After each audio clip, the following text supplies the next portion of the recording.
Doppio meritato successo per le rappresentative Under 15 e Under 17 della delegazione di Agrigento contro il Caltanissetta nel torneo Brucato giunto alla seconda giornata.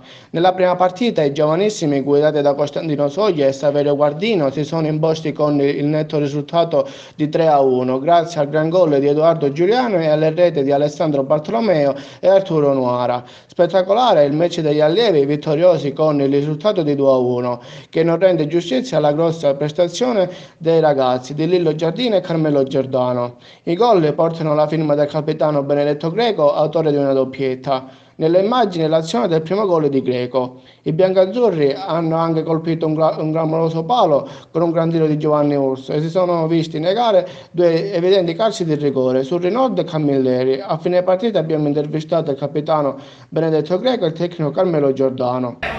Siamo soddisfatti di quello che abbiamo fatto, è stata una bella partita, ho fatto doppietta e sono orgoglioso di fare parte di questo gruppo. La prossima partita si giocherà a Favara contro il Trapani. Come la vedrai?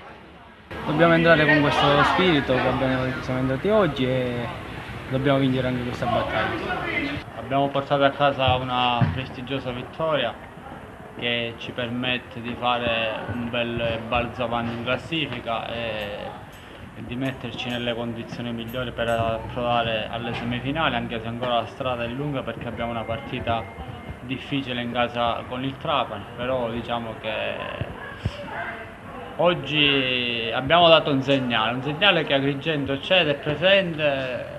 I ragazzi hanno disputato una grossa partita, una grossa prestazione sotto tutti i punti di vista, tecnico, tattico, caratteriale, insomma sono soddisfatto e come delegazione siamo soddisfatti.